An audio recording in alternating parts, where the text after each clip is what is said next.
Señor, te damos gracias porque tú dices que en ningún otro hay salvación, porque no hay otro nombre bajo el cielo dado a los hombres en que podamos ser salvos. Y esta mañana hemos leído tu palabra, hemos orado tu palabra, hemos cantado tu palabra y ahora vamos a predicar tu palabra. Y queremos que tú estés aquí, porque cuando tu palabra se predica, tú estás. Y queremos que nuestra iglesia esté siempre fundada sobre la roca que es Cristo. Gracias por la oportunidad que nos das de colaborar en la edificación de tu iglesia. Y también al final de esta predicación veremos tu palabra, celebrando la cena del Señor, recordando, como cantamos, que por tu gracia fuimos redimidos, fuimos rescatados de la muerte, de nuestros pecados, de la esclavitud. Y es la razón por la cual nos congregamos esta mañana, para que también cuando los hijos nos pregunten por qué celebramos los domingos y nosotros le digamos que nosotros éramos esclavos del pecado, que estábamos muertos, pero por tu gracia, por tu intervención sobre nosotros, es que ahora somos salvos. Bendice la exposición de tu palabra y que hoy podamos entender que si bien el cimiento, el fundamento de la iglesia y de nuestras vidas es Cristo, tú nos llamas a cada uno de nosotros como miembros de tu iglesia a edificarla, y que somos partícipes y que somos responsables, pero sobre todo que un día vamos a dar cuentas, ya no para salvación, pero sí para ver de la forma en que nosotros construimos y con qué materiales construimos. Todo esto te lo pedimos por los méritos de Cristo Jesús. Amén. Y bueno, continuamos estudiando la primera carta a la iglesia de Corinto, en el capítulo 3, y le he puesto al título de este mensaje, tu cita en el tribunal de Cristo. Es 1 Corintios capítulo 3, versículos del 10 al 14, y dice la palabra de Dios: conforme a la gracia de Dios que me ha sido dada, yo como perito arquitecto puse el fundamento y otro edifica encima, pero cada uno mire cómo sobreedifica, porque nadie puede poner otro fundamento que el que está puesto, el cual es Jesucristo. Y si sobre este fundamento alguno edificare oro, plata, piedras preciosas, madera, heno, hojarasca, la obra de cada uno será manifiesta, porque el día la declarará, pues por el fuego será revelada, y la obra de cada uno, cual sea, el fuego la probará. Si permaneciere la obra de alguno que sobreedificó, recibirá recompensa. Si la obra de alguno se quemare, él sufrirá pérdida, si bien él mismo será salvo, aunque así como por fuego. ¿No sabéis que sois templo de Dios y que el Espíritu de Dios mora en vosotros? Si alguno destruyere el templo de Dios, Dios le destruirá a él, porque el templo de Dios, el cual sois vosotros, santo es. Ese es el pasaje que vamos a estar analizando, y cuando estaba estudiando esta semana sobre este pasaje, me vinieron dos narraciones a la mente. La primera, la de los 3 cochinitos, como cada uno de los cochinitos construye una casa. El primero la construye con paja, el segundo la construye con madera y el tercero la construye con rocas. Y cuando vino el lobo y prendió fuego a las 3 casas, solamente la última casa permaneció.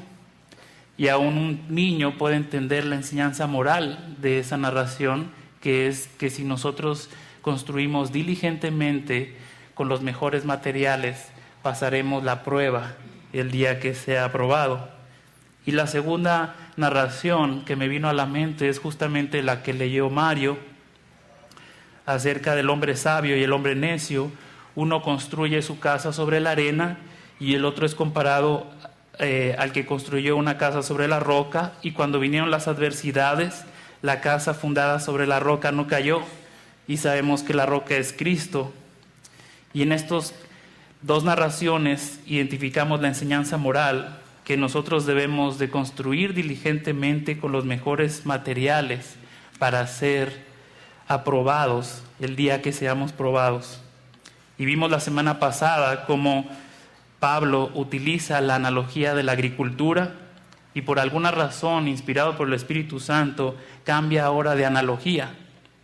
Y en este pasaje utiliza un ejemplo de la construcción, quizá más actual para nosotros, porque creo que la mayoría de nosotros no está identificado tanto con la agricultura y con la siembra, y sobre todo en esta ciudad que parece estar invadida de proyectos inmobiliarios por todos lados, y lamentablemente también a raíz de los sismos que ha sufrido nuestro país, a nosotros nos queda claro cómo los cimientos correctos y los edificios que fueron construidos con los materiales correctos, en el momento en que fueron probados, en el momento en que fueron sacudidos, permanecieron.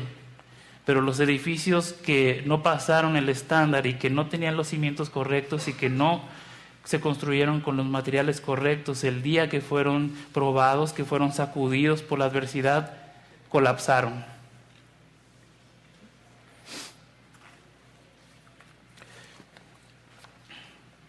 Y ya había pasado tiempo de que Pablo había fundado la iglesia de Corinto y él se encargó de poner el fundamento correcto, que era Cristo. Pero después le llegaron informes de que había necesidades y que había correcciones que hacer. Había muchos problemas en esta iglesia de Corinto. Y en el versículo 10 dice: conforme a la gracia de Dios que me ha sido dada, yo como perito arquitecto puse el fundamento y otro edifica sobre él, pero cada uno tenga cuidado cómo edifica encima.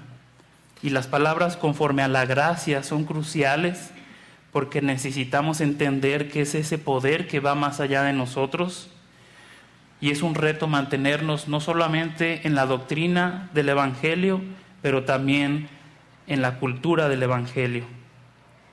Y si había alguien que estaba consciente que no podía colaborar en esta edificación espiritual con sus propios recursos, era Pablo. Y nuestra salvación comenzó por gracia, se vive por gracia y se vive bajo la gracia que todos hemos recibido de Dios. Y debemos de saber que la iglesia es de Dios. Él es el dueño, Él es el que tiene los planos, Él es el que tiene el plan de obra, Él es el que tiene los recursos y Él es el que nos debe decir cómo construirla. De hecho, en el Antiguo Testamento Dios le dio a Moisés todas las instrucciones cómo edificar la casa de Dios y con qué materiales debía de ser construida. En Hebreos 5:8 dice: como se le advirtió a Moisés cuando iba a erigir el templo, diciéndole: mira, haz todas las cosas conforme al modelo que se te ha mostrado en el monte. Y por esta razón el apóstol Pablo dice: yo solamente soy un contratista. De hecho, es una mejor traducción que arquitecto, porque arquitecto en nuestros días implica diseñar, implica coordinar toda la edificación. Y dice Pablo: yo solamente soy un contratista experimentado, he sido capacitado por el Espíritu Santo, pero el proyecto no es mío, ni los recursos, ni el plan de obra, ni los trabajadores. Yo solamente recibí por gracia de Dios los planos y les puse el fundamento, que es Cristo. Y vimos en semanas anteriores cómo Él les dice: pues me propuse no saber cosa alguna, sino a Jesucristo y a este crucificado.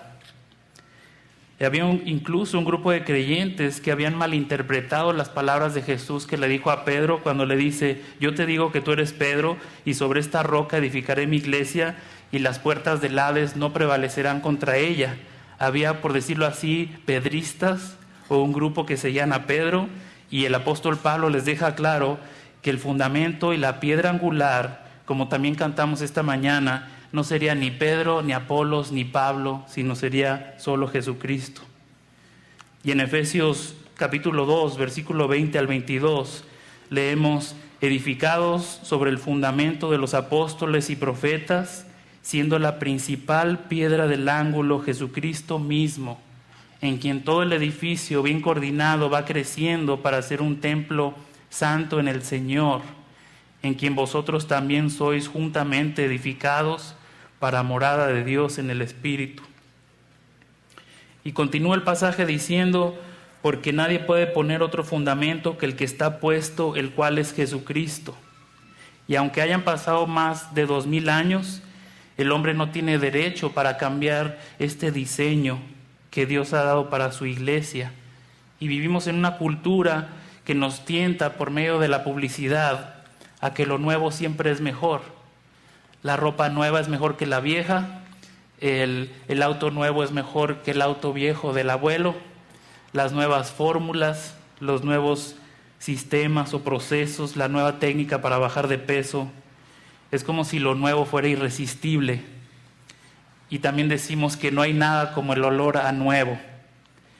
Entonces, cuando hablamos acerca del fundamento y cuáles son los cimientos, a pesar de que estamos siendo tentados por esta fascinación de nuevos métodos para atraer a las personas a la iglesia, fuera de la centralidad del Evangelio, el apóstol Pablo les dice: no hay novedades.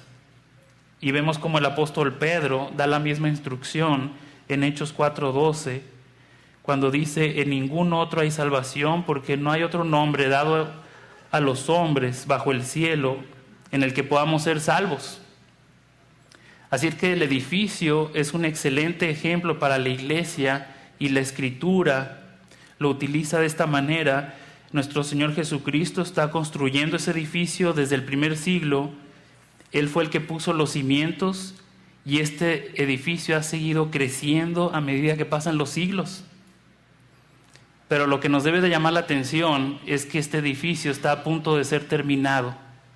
Están en los últimos pisos, están en los últimos detalles. Es un solo edificio, puesto que es la iglesia de Cristo en todo el mundo, y se acerca el cumplimiento del fin. Y eso nos debe traer gozo en nuestra colaboración para edificar este edificio que es la iglesia. Y la iglesia son las personas redimidas por la sangre de Cristo.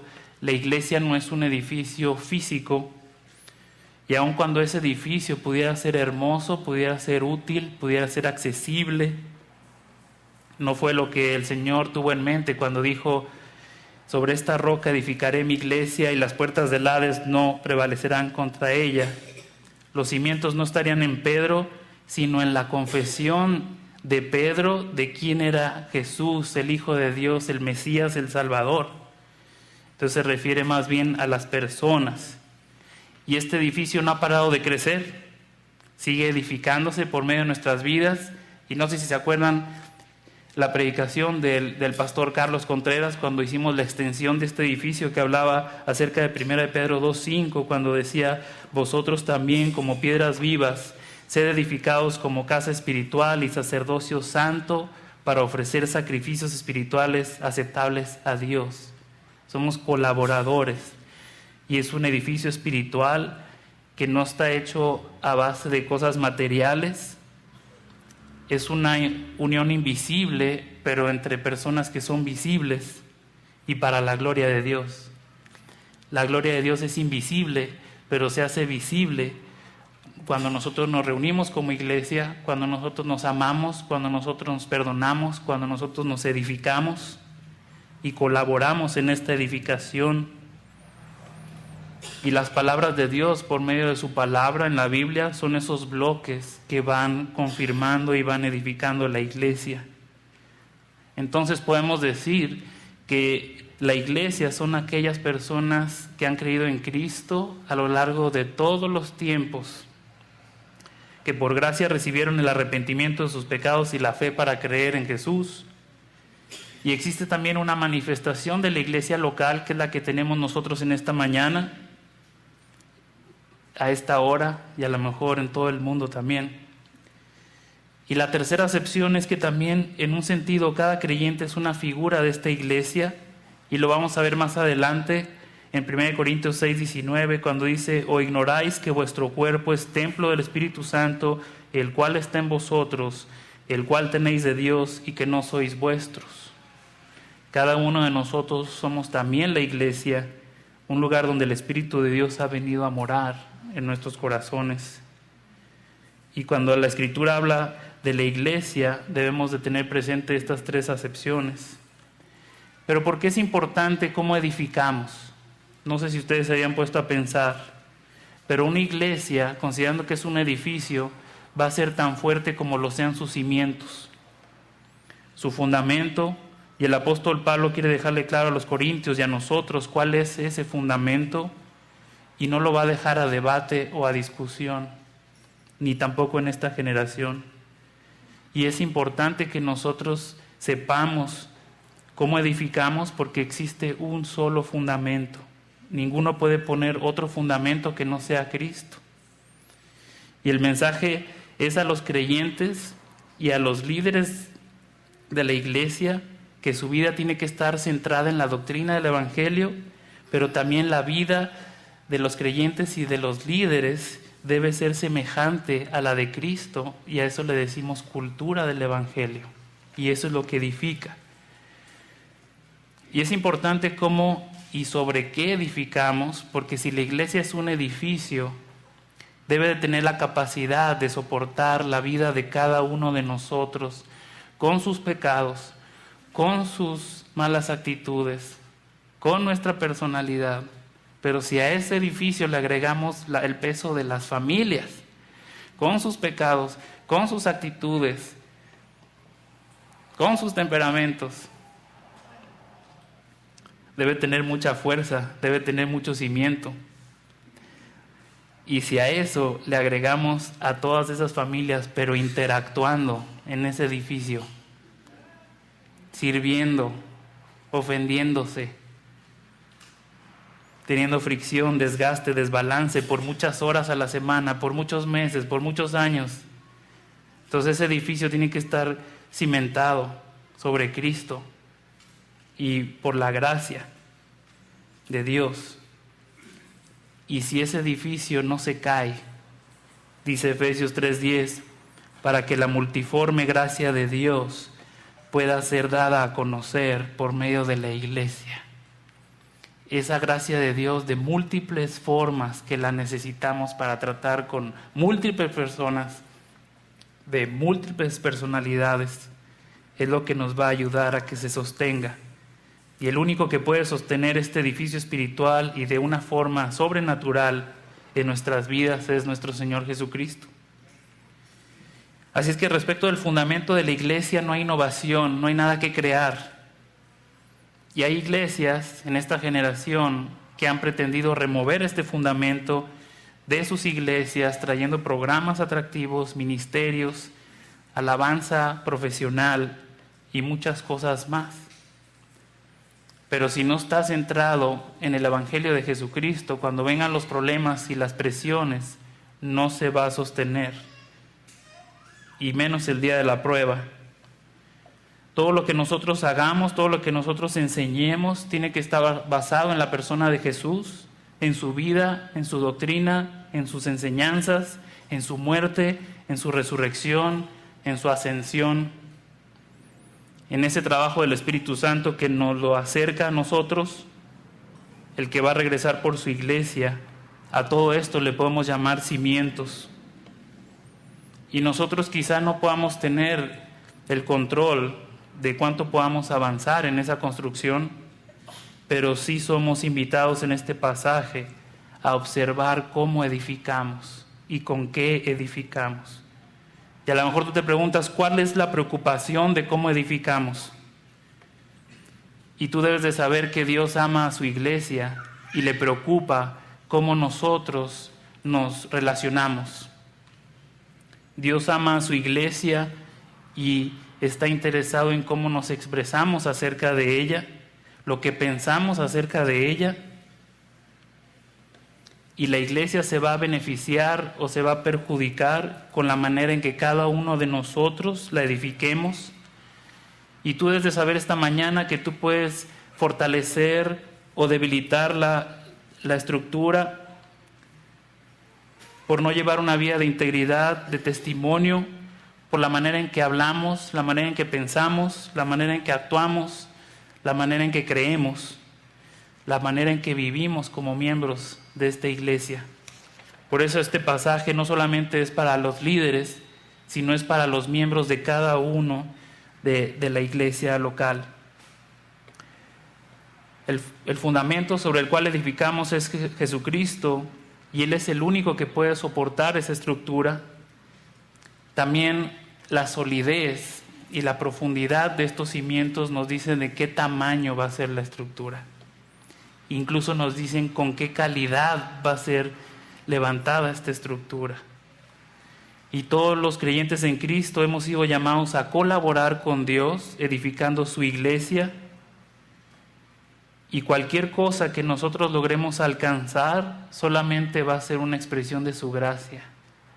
Y vemos esta actitud que tenía Pablo y la muestra, y de hecho así comienza el pasaje, conforme a la gracia que yo he recibido. Pablo había sido un perseguidor de la iglesia. Nosotros debemos de asegurarnos como peritos arquitectos que el fundamento está sólido, y algunos ministerios y algunas iglesias nos podían impresionar por su tamaño, otras nos podían impresionar por la rapidez que crecen sus ministerios. Pero si no están fundados sobre la roca que es Cristo, será sacudido por los problemas, por las presiones, y no va a poder y se va a colapsar. Y la pregunta para nosotros esta mañana es: ¿cuál es el fundamento no solo de nuestros ministerios, de nuestra vida? ¿La estamos basando en mostrar a Cristo como el único fundamento que nos puede salvar y que nos puede transformar? Nos debemos de preguntar si lo que hacemos para la iglesia lo hacemos porque amamos a Jesús y estamos comprometidos a manifestar su gloria. Y solamente si Cristo es la piedra angular será exitoso, no a los ojos de los hombres, sino a los ojos de Dios. Y sabemos que hay diferentes formas de edificación, pero el fundamento es el mismo, Jesucristo, y puede haber diferentes tamaños según el propósito de Dios para cada iglesia local, pero se deberá construir con materiales espirituales incorruptibles que pasen la prueba. Y en el último año he tenido la oportunidad de conocer muchas iglesias, tanto en México como en Estados Unidos, y lo que me llama la atención es que hay unas muy grandes, hay unas muy pequeñas, hay unas con construcciones nuevas donde parecía que todo está en su lugar, hay otras más viejitas, unos tienen una alabanza muy sofisticada. Me tocó una que había una orquesta prácticamente, había como 40 músicos en el escenario.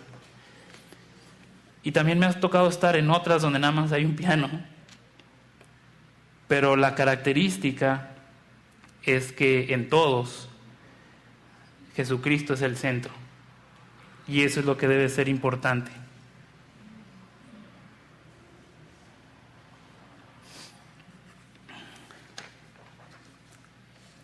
Así es que este pasaje es un llamado a todos los pastores, a los líderes que enseñan en la iglesia local, y hoy es un privilegio para mí tener a mi papá sentado aquí y orando por mí para este mensaje. Y en la medida en que Mario y yo nos hemos involucrado más en el ministerio, en este liderazgo, cada vez apreciamos más la vida de nuestros pastores, como Carlos, como Abelardo, como Helman, porque nos damos cuenta de lo difícil que es, y nos damos cuenta de cómo ellos han sido peritos, arquitectos, contratistas, calificados, cómo han tenido sabiduría, cómo han tenido determinación, cómo han tenido convicción para no remover este fundamento de Cristo, de nuestra iglesia, de nuestras vidas y de nuestra iglesia. Y a lo mejor es como cuando nosotros somos chicos, cuando somos muy pequeños admiramos a nuestros papás y luego cuando llegamos a la adolescencia ya no los valoramos, ¿verdad? Y los cuestionamos y luego ya cuando nos vamos haciendo grandes los volvemos a valorar.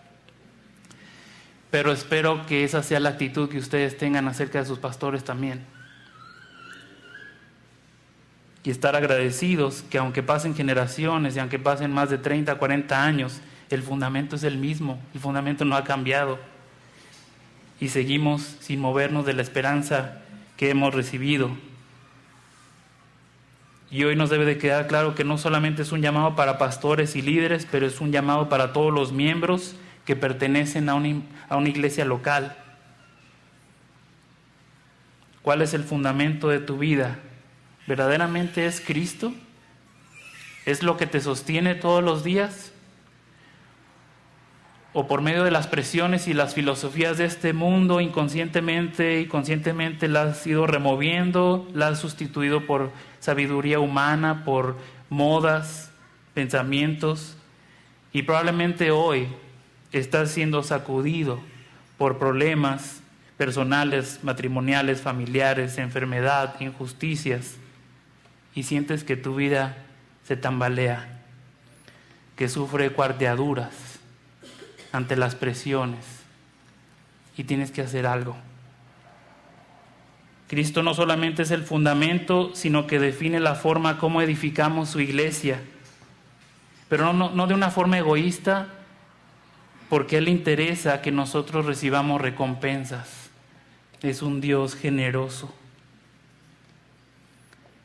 Y si nosotros nos reuniéramos en este edificio y dejáramos a un lado el fundamento que es Cristo, nosotros podríamos ser todo menos una iglesia.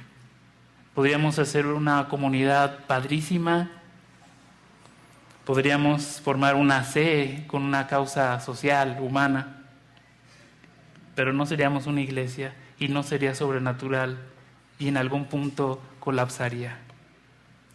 Y precisamente Richard esta mañana en la escuela dominical habló de este tipo de comunidad que es la iglesia, que es sobrenatural. Una comunidad donde probablemente lo único que nosotros tenemos en común como miembros es el Evangelio de Jesucristo. Esta iglesia se caracteriza por ser cosmopolita.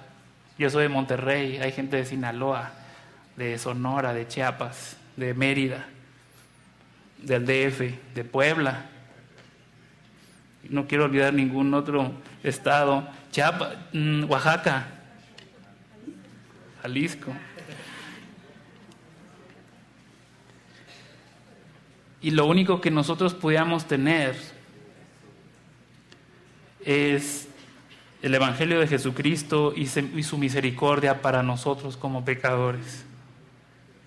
Cuando hay otro tipo de cosas que nos unen, como afinidades sociales, como intereses particulares, culturales, necesidades específicas,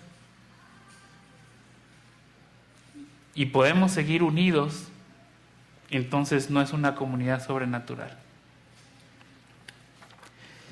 Continúa el pasaje diciendo: y si sobre este fundamento alguno edificare oro, plata, piedras preciosas, madera, heno, hojarasca. Y aquí la observación es no tanto cuánto podemos hacer para Cristo, pero qué hacemos y cómo lo hacemos. Pudiéramos decir que es calidad y no necesariamente cantidad. Y a las personas que ya están sirviendo actualmente en la iglesia, pudiéramos recomendarles que escogieran solamente un ministerio, por decirlo así, pero hazlo bien y hazlo con la mejor calidad, porque es para Dios. Y si no quieres que se queme en aquel día. Muchas personas que tratan de colaborar en muchas áreas, muchas oportunidades donde servir y colaborar, pero va a perder calidad. Y en el Antiguo Testamento se habla de Baruc, que con todo fervor restauró la parte que le tocaba de su tramo del muro, y fue un hombre que se caracterizó por la calidad y fervor de su trabajo.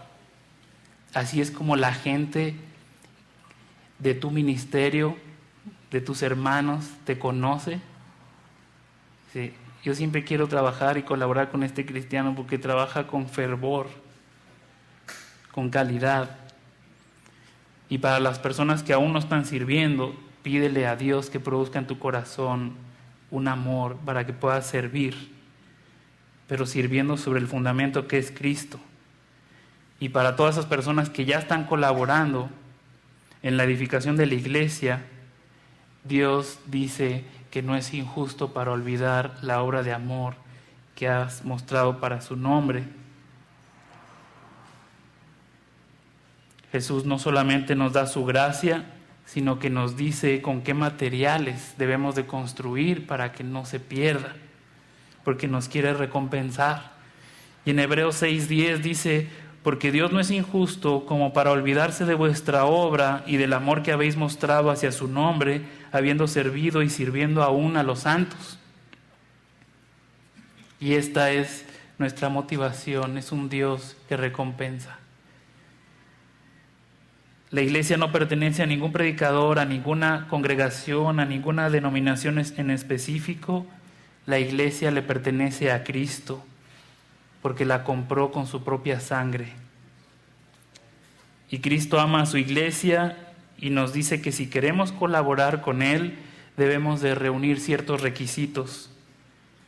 Y esto implica ser cuidadosos en cómo sobreedificamos, implica usar los materiales correctos. En una sociedad sofisticada como la de nosotros, donde todo es a la carta, los planes de teléfono son a la carta, los planes de televisión son a la carta, los bancos, todo es a la carta y tú escoges.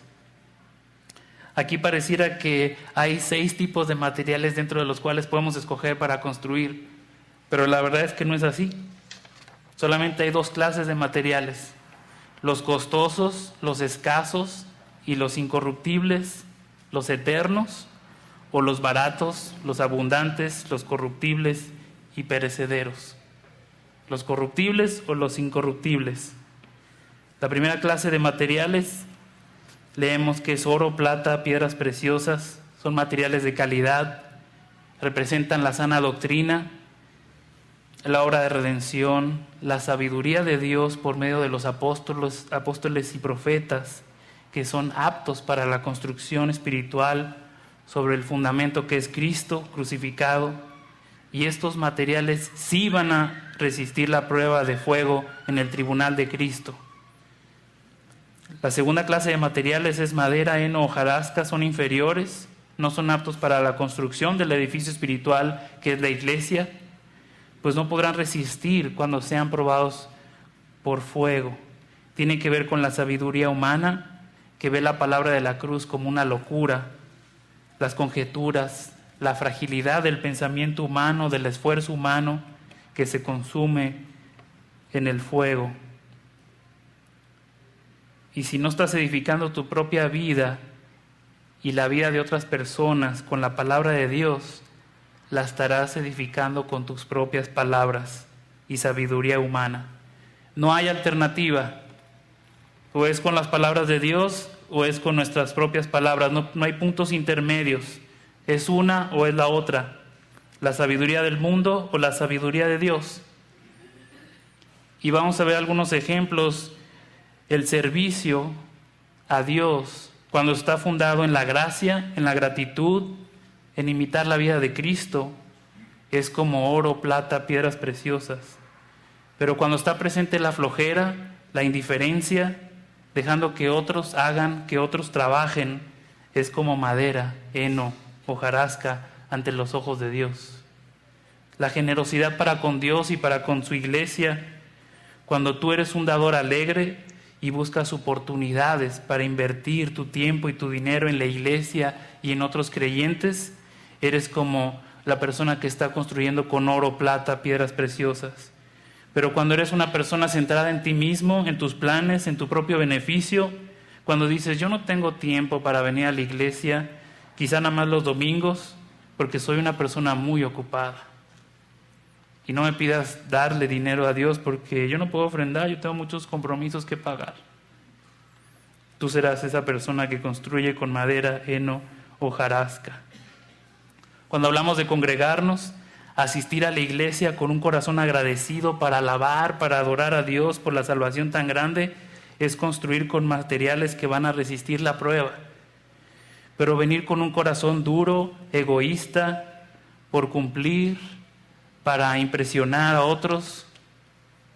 Si tú eres un cristiano que divide, que no está contento con otros cristianos que no piensan como tú o que no tienen tu escuela de pensamiento o denominación, es construir con materiales que se van a quemar. Y Jesús ama a su iglesia y le interesa cómo nosotros nos relacionamos con ella.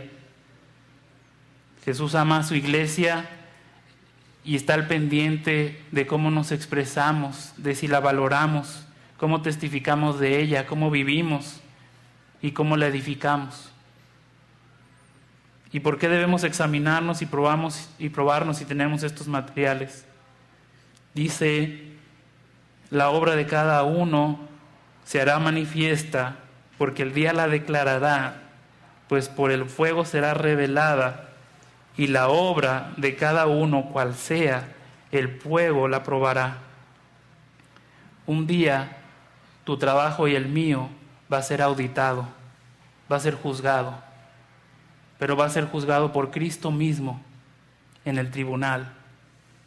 Y Pablo quiere enfatizar la realidad de que todos nosotros somos constructores en todas las iglesias, en la iglesia de Corinto, en la iglesia Gracia Soberana de Guadalajara, como en cualquier otra parte del mundo, y será juzgada según la calidad de su trabajo. Y de acuerdo a esa labor es que vamos a ser recompensados o vamos a perder. Porque el día lo declarará se refiere al día del Señor. Incluye la glorificación y recompensas para los creyentes, como el juicio para los no creyentes. Es una separación de las personas que confiaron en Cristo y lo pusieron como su fundamento para salvación, solo por gracia, solo por medio de la fe, y las que no creyeron. Después, no solo se evaluará a cada trabajador, sino la calidad de su trabajo, ya no para salvación o condenación, pero sí para la pérdida de recompensas. Dice el versículo 14, si permaneciere la obra de alguno que ha edificado sobre el fundamento, recibirá recompensa. Tú debes de recordar que va a haber un día donde todas las cosas van a ser pasadas por fuego de prueba. Los materiales incorruptibles van a sobrevivir. Y la palabra fuego tiene varias acepciones, varias connotaciones. Juicio o infierno cuando se trata de no creyentes, y infierno cuando se trata de no creyentes, y juicio cuando se trata de creyentes en Cristo. Y Pedro habla también para que la prueba de vuestra fe, más preciosa que el oro, que perece, aunque probado por fuego, sea hallada que resulta en alabanza, gloria y honor en la revelación de Jesucristo. Por tanto, ceñid vuestro entendimiento para la acción, sed sobrios en espíritu, poned vuestra esperanza completamente en la gracia que se os traerá en la revelación de Jesucristo. Esa es la que va a resistir. El fuego purifica el oro, purifica la plata, le quita la escoria. Las piedras preciosas, cuando son sometidas a la presión y al fuego, de ahí se obtienen los grados de pureza y brillo. Y es sorprendente cómo en aquel día una persona que probablemente llegue con Cristo con puros carbones, cuando pase por el fuego resulten en diamantes hermosos. Y podrá llegar otra persona que aparentemente llega con una carretilla de lingotes, pero cuando son pasados por el fuego no le queda más que un atado de madera. Por eso Dios está interesado que edifiquemos con los cimientos correctos y con la calidad de los materiales correctos. ¿Qué pasa cuando construimos con mala calidad? La razón por la cual el apóstol Pablo exhorta a escoger ciertos materiales para el edificio de Dios es porque habrá una inspección final.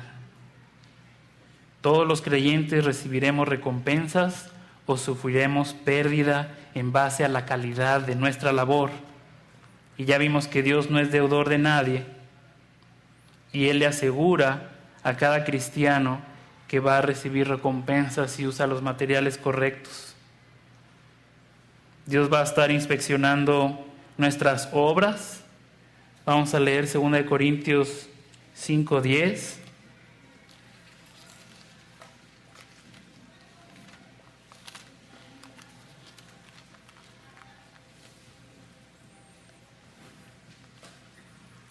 ¿Ya lo tenemos todos ahí? Porque es necesario que todos comparezcamos ante el tribunal de Cristo para que cada uno reciba según lo que haya hecho mientras estaba en el cuerpo, sea bueno o sea malo. La idea de este mensaje es que nosotros no olvidemos que va a haber ese día que se llama el tribunal de Cristo. Nuestras palabras van a ser examinadas también. En Santiago, capítulo 3, dice: hermanos míos, no os hagáis maestros muchos de vosotros, sabiendo que recibiremos mayor condenación, porque todos ofendemos muchas veces. Si alguno no ofende en palabra, este es varón perfecto, capaz también de refrenar todo el cuerpo. Quizá después de este pasaje que estamos estudiando, vas a ser más cuidadoso de las palabras que usas, de las conversaciones que tienes. Va a juzgar también nuestros motivos. Vamos a leer 1 Corintios 4, versículos 3 al 5. Dice el apóstol Pablo: yo en muy poco tengo el ser juzgado por vosotros o por tribunal humano, y ni aun yo me juzgo a mí mismo, porque aunque de nada tengo mala conciencia, no por eso soy justificado, pero el que me juzga es el Señor.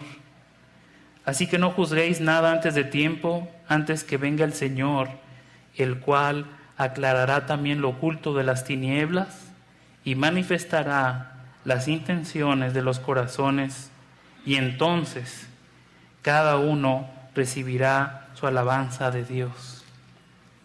Dios es el único que puede juzgar no solamente las acciones, sino las motivaciones, las intenciones del corazón, y separarlas, como ese perfecto juez que tomará todas esas áreas en consideración y dar un veredicto.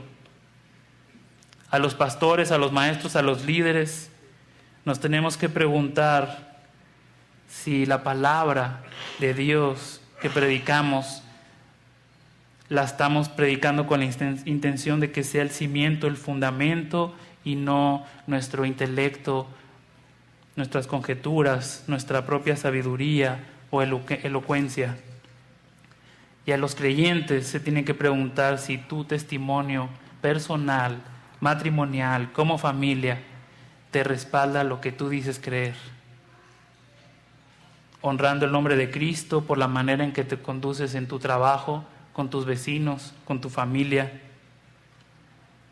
Debemos de preguntarnos si nosotros como creyentes en nuestras familias estamos edificando sobre este fundamento, si estamos enseñando regularmente a nuestros hijos de cualquier edad las verdades de la palabra de Dios. Y quizá puedes pensar que estos aspectos no son críticos para la solidez del edificio espiritual que es la iglesia, pero ninguna iglesia local podrá ser más fuerte que la fuerza de los miembros que la integran.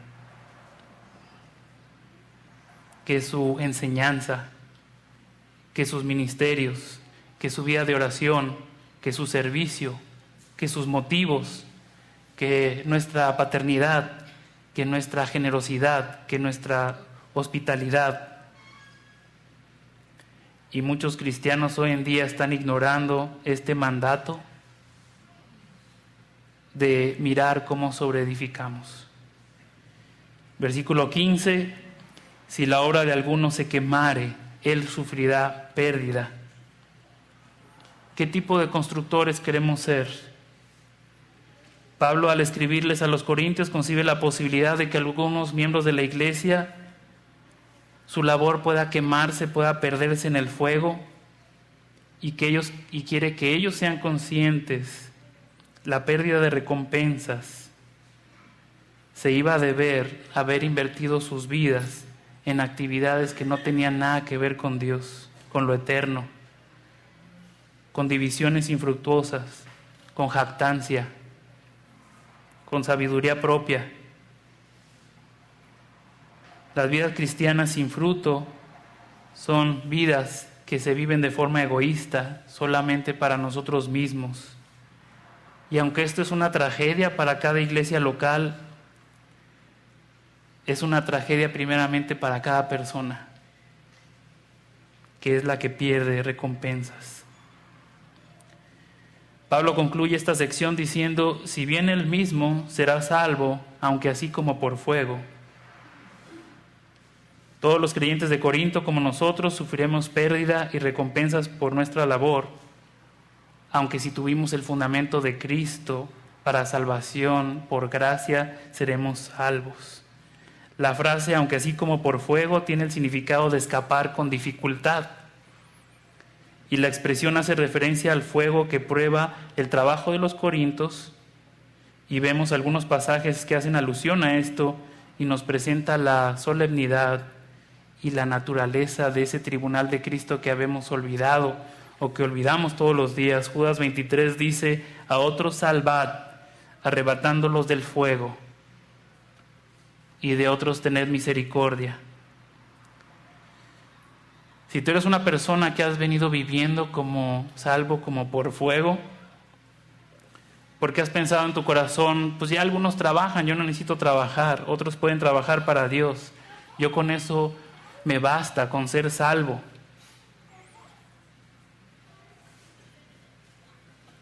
Por medio de esta analogía,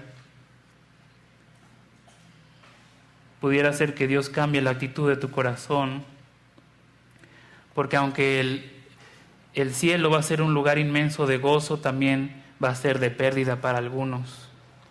Y la analogía es la siguiente: imagínate que tienes un departamento en la Ciudad de México y tu agente de seguros te dice que tu seguro contra siniestros, contra sismos, contra inundación,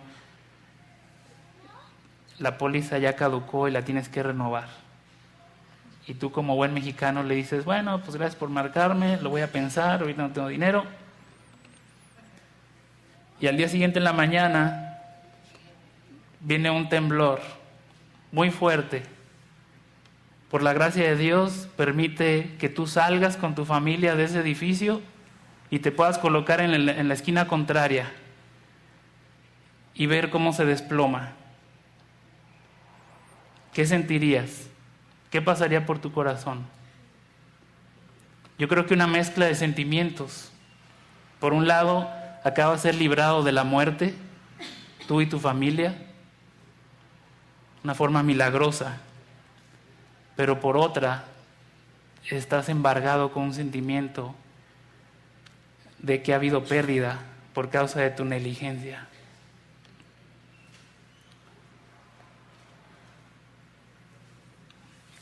Eso pudiera ser lo que tú pudieras experimentar cuando llegues al tribunal de Cristo y no tengas nada que llevar. ¿Por qué debe de importarnos cómo edificamos? Porque si la iglesia es de Dios, lo representa a Él y Él la va a proteger. Ese versículo 16 y 17: ¿no sabéis que sois templo de Dios y que el Espíritu de Dios mora en vosotros? Si alguno destruyera el templo de Dios, Dios le destruirá a él, porque el templo de Dios, el cual sois vosotros, santo es.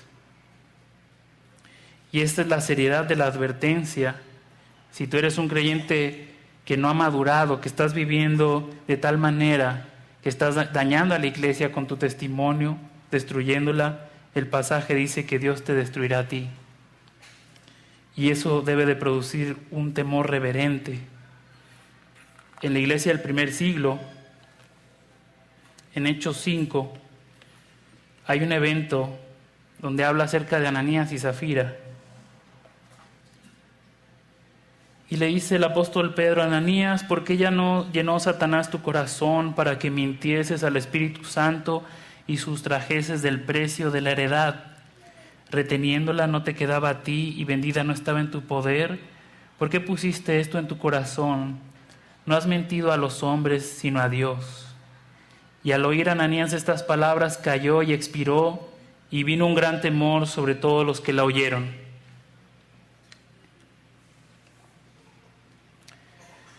Justo antes de este evento, había pasado por ahí Bernabé, y él había vendido una propiedad. Bernabé era una persona de mucho dinero que vivía en Chipre. Chipre era como la isla de Manhattan, tipo. Y él vendió una propiedad y la trajo a los pies de los apóstoles, y toda la iglesia fue bendecida por eso. Y luego llegó Ananías y Zafira queriendo obtener la misma reputación que tuvo Bernabé, pero no estuvieron dispuestos a pagar el precio, y con hipocresía y mentira. Y Dios no lo permitió para que viniera temor. Y yo creo que en esta generación no hay algo que dañe más que la vida de nosotros como creyentes. Cuando venimos los domingos, cada domingo, como algo rutinario, como algo mecánico, como un deber, porque soy cristiano. Solo cumplir con el exterior como los fariseos, pero nuestro corazón está muy lejos de Dios. Tú puedes pensar, pues tú no sabes lo que hay en mi corazón. ¿Cómo lo puedes saber? ¿Cómo lo puedes identificar? Y a lo mejor tu deducción es correcta. Todo lo que hay en tu corazón, que no lo sabemos, que nosotros los hombres no lo podemos probar, se va a probar en ese día. Y cuando ese día no pase, todo lo que tú hiciste y se queme, ya no va a haber chance de cambiar. Así es que cuando nosotros juzgamos, andamos en chismes, cuando nuestras malas actitudes dividen a la iglesia, cuando somos indiferentes, cuando decimos que otros cristianos son los que deben de trabajar, cuando no queremos cuidar nuestro testimonio, cuando introducimos filosofía, sabiduría de este mundo, y eso daña a la iglesia, daña a Cristo mismo. Cuando el apóstol Pablo era Saulo todavía y perseguía a la iglesia, en ese camino a Damasco se encuentra con Jesús mismo y le dice: Saulo, Saulo, ¿por qué me persigues? Lo que Pablo le hacía a la iglesia, se lo hacía a Cristo mismo.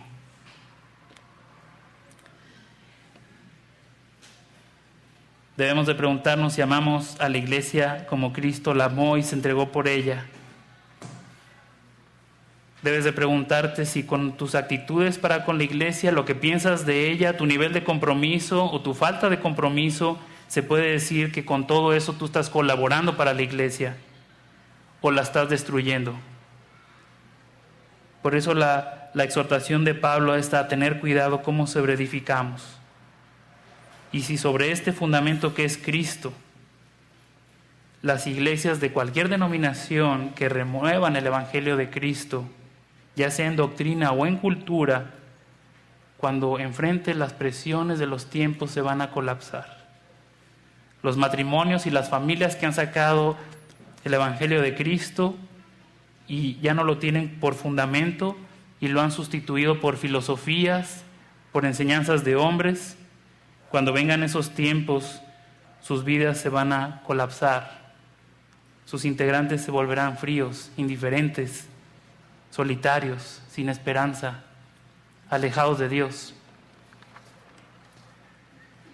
La sabiduría de Dios, descrita por Pablo como oro, plata, piedras preciosas, son materiales incorruptibles, sólidos, que permanecen para siempre, pero sobre todo capaces de resistir cuando son probados por el fuego. Y aquí el apóstol Pablo está expresando un profundo amor por la iglesia de Corinto, diciéndoles que Jesús es ese Padre amoroso, con un corazón generoso, que no solamente nos da su gracia, sino que está listo para recompensar la labor que nosotros hagamos para Él. Y el tiempo de colaborar para la edificación de la iglesia de Cristo es hoy. Y en este año que celebramos la Reforma, En palabras de Martín Lutero decía: existen 2 eventos en mi calendario, el día de hoy y aquel día. ¿Cuál día? Este día que venimos hablando, el tribunal de Cristo. Y si vivimos con este pensamiento que tuvo Martín Lutero, estaremos preparados para recibir recompensas. ¿Con qué materiales estás edificando tu vida y la iglesia? ¿Con cosas corruptibles o con cosas incorruptibles? Y también sabemos que Dios es soberano y Él determina nuestros tiempos, nuestros lugares, la duración de nuestros días, incluso nuestra labor. Pero es nuestra responsabilidad vigilar con qué materiales sobreedificamos. Y el Evangelio de Cristo nos informa y nos da la capacidad de participar en los propósitos de Dios. Y algo que nos debe traer descanso es que Jesús es el que está construyendo este edificio que es su iglesia. Y que en su gracia nos permite participar en el proceso de construcción. Pero tiene que ser de acuerdo a los planos que Él puso, de acuerdo a la estructura que Él puso. Y Jesús les dijo a los discípulos: trabajad no por la comida que perece, sino por la comida que a vida eterna permanece, la cual el Hijo del Hombre os dará, porque a éste señaló Dios el Padre. Y por último, te tienes que hacer esta pregunta: cuando llegues a aquel día, ¿entrarás gozoso al cielo porque invertiste tu vida en aquellas cosas que van a pasar la prueba, que contribuyó a la gloria de Dios? ¿O te vas a alejar avergonzado por haber malgastado tu vida, invirtiéndola de forma egoísta para impresionar a otros, para demostrarle a otros tus éxitos, tu sabiduría, incluso tu espiritualidad, pero no basada en la gracia de Dios? Así es que vamos a terminar, vamos a orar y les pido que inclinen su cabeza.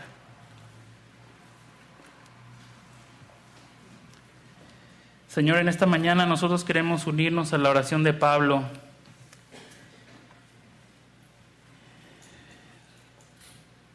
A lo que dijo: por la gracia de Dios soy lo que soy, y su gracia no ha sido en vano para conmigo. Antes he trabajado más que todos ellos, pero no yo, sino la gracia de Dios conmigo. Solamente por la gracia que hemos recibido de ti es que podemos servirte y edificar tu iglesia. Gracias porque no necesitamos innovar, no necesitamos inventar otro fundamento, el cual es Jesucristo. Y te pedimos que sea Jesucristo y su sacrificio por los pecadores como nosotros el único fundamento de cada uno de los miembros de esta iglesia y de tu iglesia, gracia soberana, cada uno de nuestros ministerios, cada uno de nuestros planes, cada uno de nuestros presupuestos. El fundamento, como vimos, nos muestra de qué tamaño es la edificación que se está construyendo. Por lo tanto, sabemos que esta es una gran obra. Y para estas cosas, ¿quién es suficiente? El fundamento también nos dice de qué calidad o con qué calidad se debe de construir. Y permite que este sea nuestro corazón, que cada uno de los miembros dentro y fuera de nuestra iglesia reflejen cuál es el fundamento, y muéstranos también en donde hay divisiones, en donde hay rivalidad, en donde hay amargura, donde hay celos, egoísmo, flojera, indiferencia, que debe de ser restaurado, que debe de ser corregido, si no queremos que se colapse. Pero sobre todo muéstrale a todas las personas en este día que no están trabajando para la edificación de tu iglesia, que la oportunidad de cosechar recompensas es hoy, y graba en sus corazones que para el creyente en Cristo le espera un tribunal para ser juzgado cada uno de los trabajos que hizo por tu iglesia. Si va a pasar la prueba en aquel día o se va a quemar y va a sufrir pérdida. Pero también te damos gracias porque por gracia somos salvos solo por la fe, solo en Cristo y por su sangre derramada en la cruz, en nuestro lugar y por nuestros pecados. Sabemos que cualquier cosa que nosotros podamos lograr para la edificación de esta iglesia es solo una expresión más de tu maravillosa gracia, sublime gracia sobre nosotros. Te pedimos que guardes estas palabras en nuestro corazón y confiamos que solamente tú eres poderoso para producir fruto en ellas. Por Cristo Jesús te lo pedimos. Amén.